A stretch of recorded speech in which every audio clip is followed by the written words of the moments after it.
Shalom para peserta Bible Study yang dikasihi Tuhan dan mengasihi Tuhan. Kita kembali akan belajar dari kitab Ulangan. Ya, kita sekarang akan membahas tentang pembaruan perjanjian antara Allah dengan Israel yang dilakukan menjelang mereka memasuki tanah Kanaan. Kita akan belajar dari Ulangan pasal 27 sampai 30.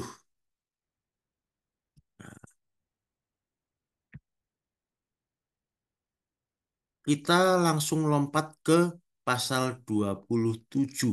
Lalu bagaimana dengan pasal 20 sampai 26? Karena pembahasan kita yang terakhir masih sampai Ulangan 19. Nah, jadi begini saudara, Ulangan 20 sampai 26 itu berisi tentang berbagai macam peraturan yang sebetulnya cukup menarik ya untuk kita baca, kita pelajari. Tetapi saya rasa itu sudah cukup eh, jelas ya kalau kita baca, dan memang menarik ya, ada tentang bagaimana kalau berperang ya harus mengandalkan Tuhan, imam di depan. Kemudian walaupun berperang tidak boleh sembarangan merusak alamnya, pohon-pohonan yang menghasilkan makanan tidak boleh dirusak di sekitar tempat yang diperangi dan sebagainya. Kemudian ada tentang eh, perzinahan dan lain sebagainya. Bagaimana hak perempuan pun diperhatikan Tuhan itu ada di Ulangan 20 sampai 26. Maka itu saya dorong saudara untuk membacanya sendiri, ya, tetap dibaca, dipelajari, walaupun saya tidak bahas di video ini, karena sebetulnya cukup jelas, ya. Namun kalau ada yang kurang jelas, boleh ditanyakan di sesi diskusi, ya. Di sesi diskusi kali ini boleh, ataupun minggu depan juga boleh, ya. Yang jelas berbagai aturan yang ditulis di dalam Ulangan 20 sampai 26 masih seperti yang lalu, tetap dalam koridor kasih, keadilan, dan kekudusan. Sekarang kita akan lompat ke Ulangan pasal 27 dan 28 tentang kutuk dan berkat. Kalau kita baca di Ulangan 27 sampai 28, di situ ada perintah ya, untuk membangun mezbah dan mendirikan batu-batu peringatan di Ulangan 27 ya. Itu harus dilakukan di gunung yang namanya Gunung Ebal. Kemudian ada tentang kutuk dan berkat. Untuk memahami ini kita harus mundur sedikit ke Ulangan 11 ayat 29. Di Ulangan 11 ayat 29, Tuhan melalui Musa memberikan perintah. Kalau nanti bangsa Israel masuk ke Kanaan, maka mereka harus mengucapkan berkat di Gunung Gerizim dan mengucapkan kutuk di Gunung Ebal. Nah, di Ulangan 11 ayat 29 hanya dikatakan demikian. Nah, detailnya ada di Ulangan 27 sampai 28. Tentang mezbah yang harus didirikan di Gunung Ebal, tentang batu-batu peringatan yang ditulisi hukum Taurat di situ supaya menjadi pengingat ya di Gunung Ebal. Lalu ucapan kutuknya itu seperti apa, ucapan berkatnya seperti apa. Nah, itu bisa dibaca di Ulangan 27 sampai 28. Pelaksanaannya kapan? Pelaksanaannya ketika bangsa Israel sudah memasuki tanah Kanaan dan itu dicatat di dalam Yosua 8 ayat 30 sampai 33. Pelaksanaannya dipimpin oleh Yosua. Nah, kita lihat ya Gunung Gerisim dan Gunung Ebal itu seperti apa, di mana. Nah, ini di wilayah utara tanah Kanaan ya. Ada Gunung Ebal, ini yang merah, dan ada Gunung Gerisim. Di tengah-tengahnya ada wilayah yang disebut Sikem. Jadi Sikem ini di lembah, lembah di antara dua gunung. Lembahnya sebetulnya nggak luas, lembahnya sempit. Ini foto wilayah itu zaman sekarang. Ya, jadi ini lembah Sikem. Ya, kalau sekarang ini namanya Nablus. Ya, sekarang sudah tidak disebut Sikem lagi, tetapi disebut Nablus di sini. Ya, lembahnya tidak terlalu lebar. Nah, yang menarik ini ada dua gunung yang seperti dua gunung kembar ya. Mungkin lebih tepat kalau kita sebut sebagai bukit sebetulnya, karena tidak terlalu tinggi, bukan gunung yang besar. Nah, masalahnya dalam bahasa Ibrani itu gunung dan bukit itu menggunakan kata yang sama ya. Kalau bahasa Indonesia ada gunung, ada bukit. Kalau bahasa Ibrani pakai kata yang sama yaitu har. Makanya diterjemahkan juga Gunung Gerizim dan Gunung Ebal gitu ya. Padahal sebetulnya lebih tepat disebut bukit ini, tidak terlalu tinggi. Nah, ini menariknya ini dua gunung ini bersebelahan ya, dan kalau dibaca di Yosua 8, pelaksanaannya itu orang Israel akan berkumpul di sini. Sebagian akan menghadap ke Gunung Ebal, lalu sebagian lagi akan menghadap Gunung Gerizim. Lalu di atas kedua gunung ini ada imam-imam, kemudian di Gunung Ebal akan diucapkan kutuk, sedangkan di Gerizim diucapkan berkat. Nah, uniknya lagi kalau saudara perhatikan, Gunung Gerizim ini lebih subur, lebih ada hijau-hijaunya ini ya. Dibandingkan Gunung Ebal yang lebih kering, gersang gitu ya. Jadi Tuhan memilih ini dua bukit yang bersebelahan tetapi kondisinya berbeda menjadi lambang, menjadi peringatan akan berkat dan kutuk. Yang satu hidup subur, yang satu gersang mati. Nah, hmm. Lalu yang unik lagi, mezbahnya dibangun di mana? Mezbahnya dan batu peringatan yang bertuliskan hukum Taurat tidak diperintahkan untuk dibuat di Gunung Gerizim, ya. Tapi justru ini di Gunung Ebal ini, tempat di mana kutuk diucapkan. Mengapa begitu? Nah, kutuk itu ada karena dosa. Dosa itu melanggar hukumnya Tuhan. Karena itu disinilah didirikan batu-batu yang bertuliskan hukum Taurat supaya orang Israel mengingat. Lakukan hukum itu supaya engkau tidak kena kutuk. Ya, dan ada mezbah di situ, ada korban yang dibakar di situ. Mengingatkan bahwa upah dosa itu maut dan harus dibayar dengan korban darah.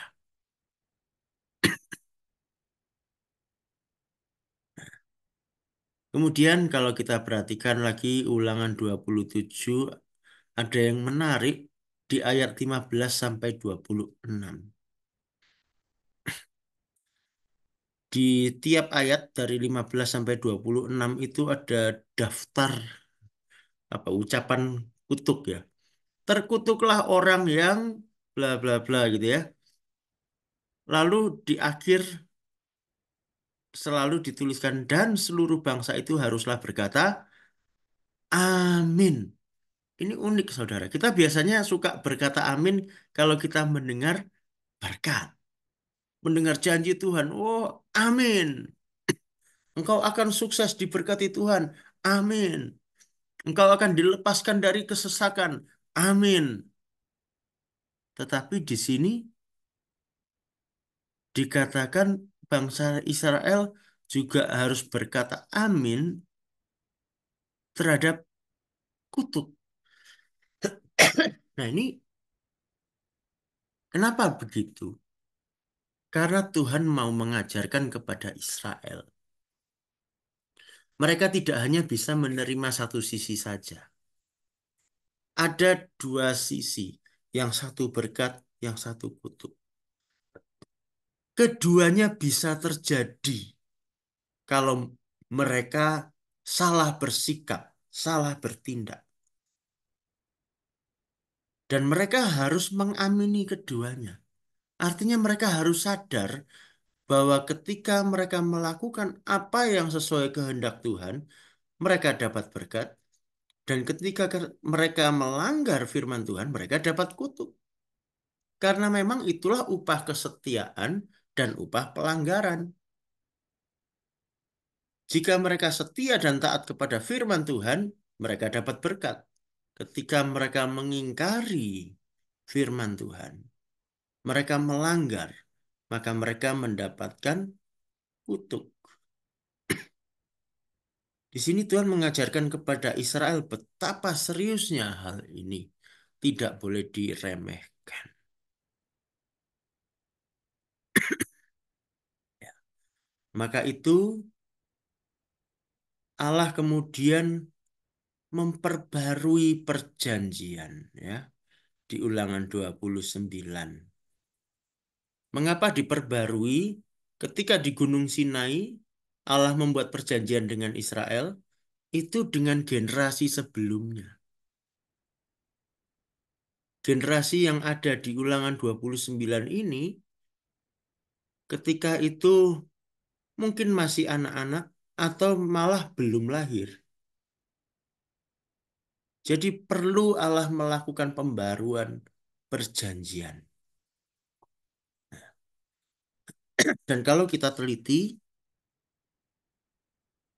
kita baca ya di ayat 1 sampai 8 terutama di situ dinyatakan bahwa perjanjian itu didasarkan pada anugerah Tuhan. Musa mengajak orang Israel mengingat kembali apa yang sudah dikerjakan oleh Tuhan, melepaskan mereka dari Mesir. Begitu banyak mujizat yang Tuhan perbuat untuk mereka, bagaimana Allah memelihara mereka di padang gurun, bagaimana Allah melepaskan mereka dari musuh-musuhnya selama perjalanan. Itu semua adalah anugerah Tuhan yang harus disyukuri. Dan itu menjadi dasar untuk kita mengikatkan diri pada perjanjian dengan Tuhan.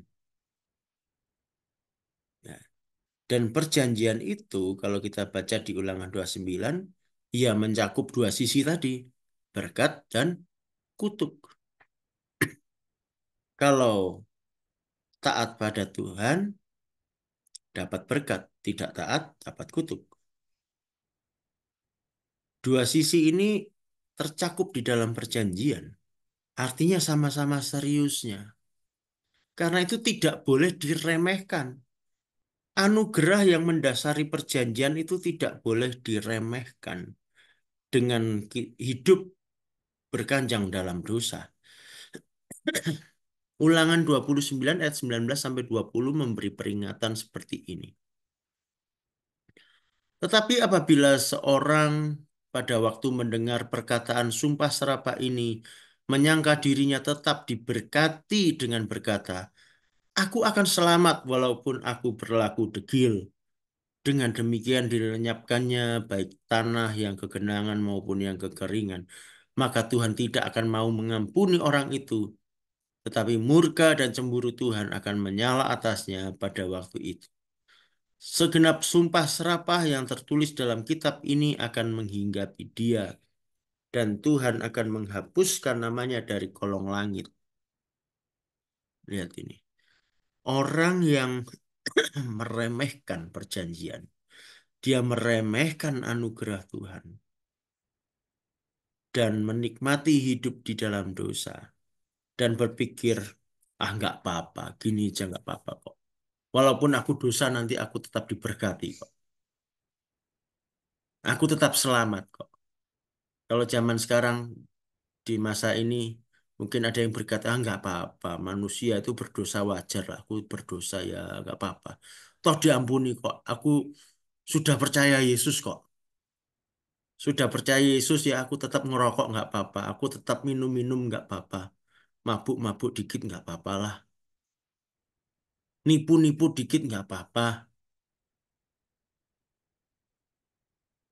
Nonton pornografi nggak apa-apa lah. Toh aku sudah diampuni Tuhan kok. Aku terima anugerah, aku percaya Yesus. Saudara, orang seperti ini meremehkan anugerah. Dan di ayat 20 dikatakan, Tuhan tidak akan mengampuni. Nah, serem ya saudara. Jangan kita meremehkan anugerah.